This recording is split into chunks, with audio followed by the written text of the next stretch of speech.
Hello everyone, welcome to your own channel Ojha education services. Right, so last class में हम लोगों ने जो पढ़ाई की थी वो जनरली प्लानिंग के बारे में की थी, यानी हमने मैनेजमेंट का जो फर्स्ट फंक्शन था प्लानिंग उसके बारे में समझा था। जनरली क्या था लास्ट क्लास का, अगर हम थोड़ा सा रिवाइज कर ले कि कहाँ पे आज आप स्टैंड कर रहे हो और फ्यूचर में किस पोजीशन पे पहुंचना चाहते हो, तो उसी से लिंक्ड अप आपका जो सेकंड मेन फंक्शन होता है वो होता है ऑर्गेनाइजिंग। एक बात आपको ये चीज समझनी चाहिए कि जब भी वर्ड के लास्ट में आईएनजी ऐड हो जाता है इसका मतलब कि वो चीज ऑटोमेटिक एक प्रोसेस में चेंज हो जाता है। ठीक है, तो कहने का मतलब अगर ऑर्गेनाइजिंग को पार्टीशन कर दीजिए तो वर्ड क्या होता है ऑर्गेनाइज,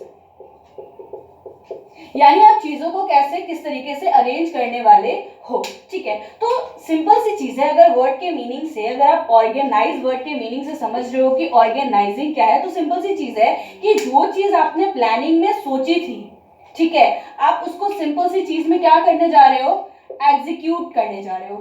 तो प्लानिंग को जो आप एग्जीक्यूट करने जा रहे हो, इसको हम ना नॉर्मल से एक डेफिनेशन भी है इसकी कि organising is just execution of planning. क्या है, organising is just execution of planning. ठीक है, तो राइट, इसका सिंपल सा मीनिंग क्या है कि ऑर्गेनाइजिंग जनरली है क्या, जब आप प्लान जो आपने मन में सोचा था उस टाइम पे कि आपको फ्यूचर में किस पोजीशन पे पहुंचना है, आप जब उसको एग्जीक्यूट कर रहे हो तो that term is known as organising. और जनरली जब हम ऑर्गेनाइजिंग को ब्रॉड टर्म में सोचते हैं ना तो वो डिफरेंट पार्ट्स में आपका कैटेगराइज हो जाता है।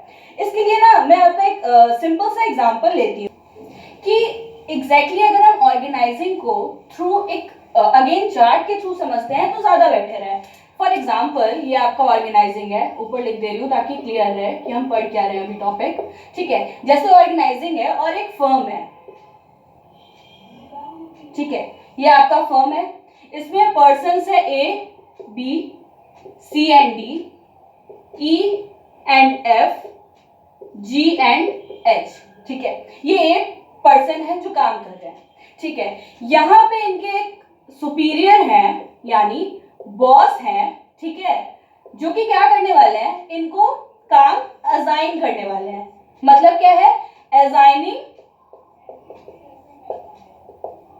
Of duties. सिंपल, ये कौन है, सुपीरियर है।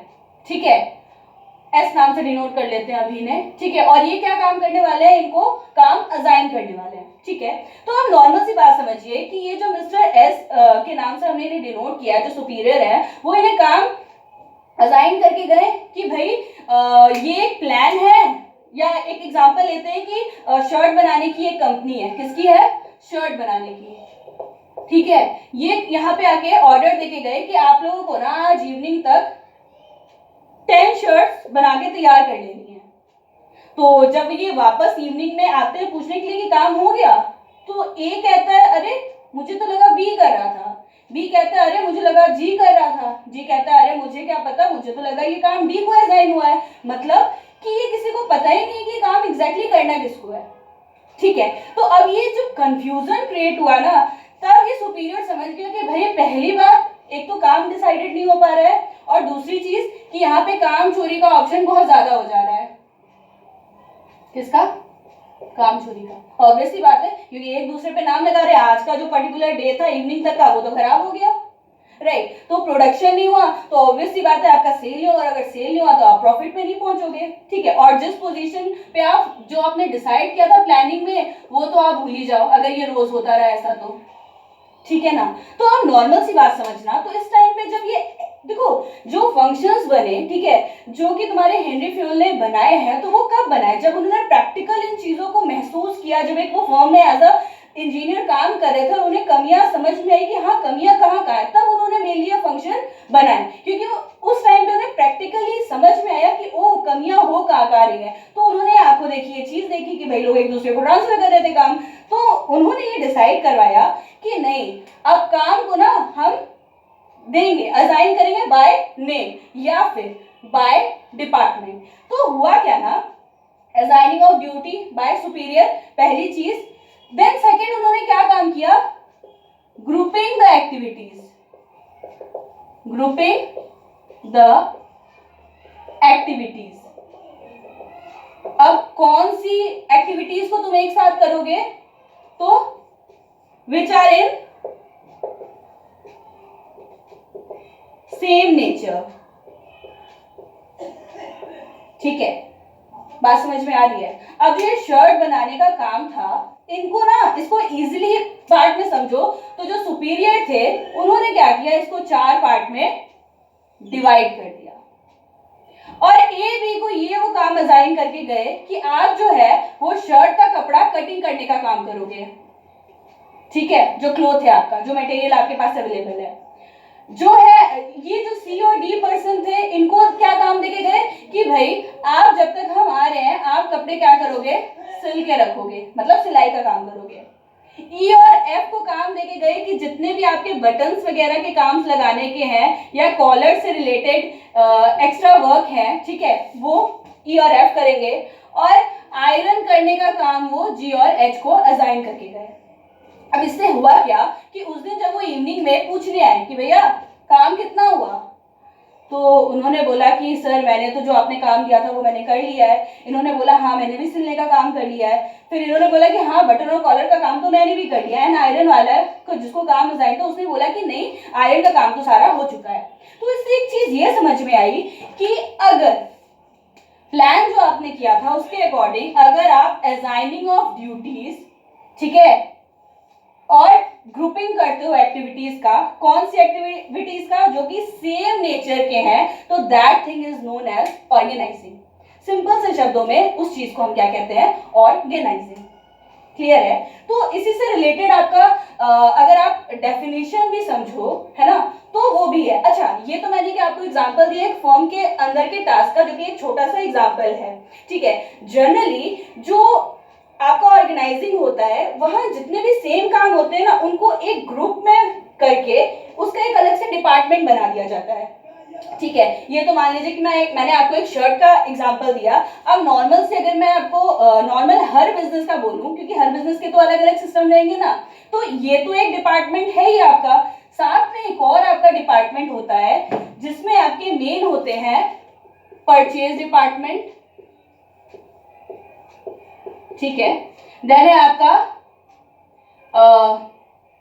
सेल्स डिपार्टमेंट, देन है मार्केटिंग, एंड देन है आपका फाइनेंस। अब जनरली बात समझिएगा कि जो आपका परचेज डिपार्टमेंट है वो क्या काम करता है, भाई रॉ मटेरियल खरीद के लाने का। मैं ये पुराना वाला डायग्राम आपका थोड़ा इरेज कर देती हूँ ताकि आपको इजीली समझ में आए कि अभी जो हम पढ़ रहे हैं वो क्या है। ठीक है, ये मान लीजिए जो आपका परचेज डिपार्टमेंट है वो क्या काम कर रहा है कि रॉ मटेरियल खरीद के लेके आ रहा है। क्या कर रहा है, रॉ मटेरियल।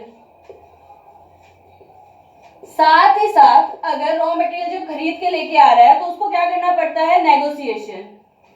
ठीक है, वो क्या कर रहा है, नेगोशिएशन, कि भाई नहीं ये 15 का नहीं 12 में लगाओ। ठीक है, तो ये परचेज डिपार्टमेंट का काम होता है। अब जो मान लो कि शर्ट बनाने वाली कंपनी है, तो जो वो कपड़ा खरीद के लेके आ रही है, ठीक है, तो लार्ज क्वांटिटीज में ला रही हो तो ऑब्वियसली बात है वो नेगोशिएशन उस पॉइंट पे करेगी।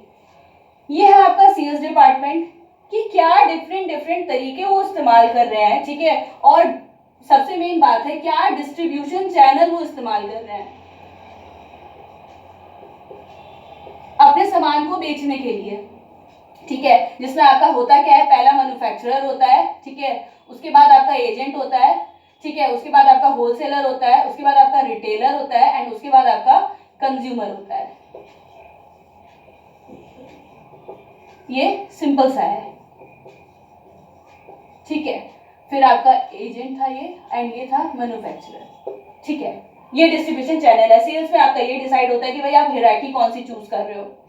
ठीक है, अब मार्केटिंग में आपका क्या हो जाता है कि आप डिफरेंट एडवर्टाइजमेंट के लिए क्या चूज कर रहे हो। ठीक है, पब्लिसिटी के लिए कौन सा फेस आप इस्तेमाल कर रहे हो। देखो आज के टाइम पे अगर आप एडवर्टाइजमेंट नॉर्मल कर रहे हो तो भी ओके है, अगर आपका उसमें आइडिया ठीक है, बहुत अच्छा है, ठीक है, कोई आप मैसेज बहुत अच्छा दे रहे हो या आप अपने कस्टमर को अट्रैक्ट कर पा रहे हो, नहीं तो आप फिल्म स्टार्स का इस्तेमाल करते हो, ठीक है, क्योंकि हम उनको कुछ ना कुछ लोगों को हम आइडल मान के रखते हैं कि नहीं यार ये बहुत अच्छे हैं या इनका नेचर बहुत अच्छा है, इनकी मूवीज बहुत अच्छी है। दूसरा होता है प्रमोशनल स्किल, ठीक है, कि आप किस किस तरीके से डिफरेंट तरीके से आप प्रमोशन कर रहे हो। देन है आपका फाइनेंस। फाइनेंस ब्रॉडली दो ही तरीके से होते हैं, एक होता है आपका ओनर्स फंड और दूसरा आपका होता है बोरोड। जो ओनर्स फंड होता है वो जनरली क्या होता है, बहुत से लोगों को पता होगा और बहुत से लोगों को अभी आइडिया नहीं भी होगा। ओनर्स फंड यानी शेयर्स एंड बोरोड फंड यानी डिवेंचर। हम डिवेंचर को एज अ लोन ही ट्रीट करते हैं, ठीक है। तो ये बेसिकली क्या है, ऑर्गेनाइजिंग, कि इसमें आपने डिफरेंट डिपार्टमेंट बना लिए हैं कि आपको काम किसको कौन सा क्या असाइन करना है। इससे होता क्या है ना कि काम आपका बहुत ही आसानी से स्मूथली, और जो दो वर्ड्स हैं आपके एफिशिएंसी एंड इफेक्टिवनेस के थ्रू आपका काम बहुत इजिली कंप्लीट हो जाता है, ठीक है। फिर आपको बहुत ज्यादा ना वो टाइम टेकिंग नहीं हो जाता है कि आपने काम किया या नहीं, आपने काम किया या नहीं। सो ऑर्गेनाइजिंग जनरली क्या है, चीजों को ऑर्डर सही सीक्वेंस में पुट करना।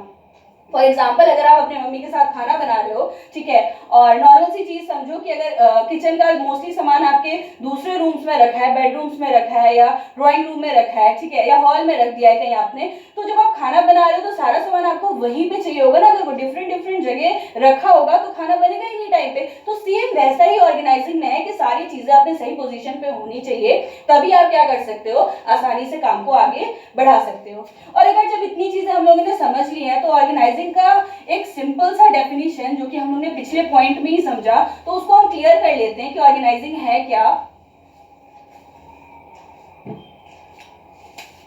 Organising is refers to assigning of duties with grouping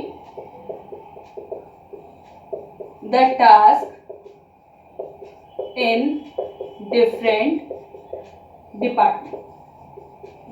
simple सी ये डेफिनेशन है। तो हमें नॉर्मली सी चीज ये समझनी है कि हमें डेफिनेशन रटने की जरूरत नहीं है, जो हमने पिछले अभी कुछ पॉइंट समझे उनसे हमारा ये डेफिनेशन डिराइव होता है, ठीक है। तो अगर आपको ऑर्गेनाइजिंग में कहीं भी कोई डाउट लग रहा हो तो आप फ्रैंकली पूछ सकते हो कमेंट सेक्शन में कि आपका कहाँ डाउट है, और बाकी के हम जो अपने फंक्शंस हैं मेन उनको नेक्स्ट वीडियोस में कंप्लीट करेंगे। Thank you.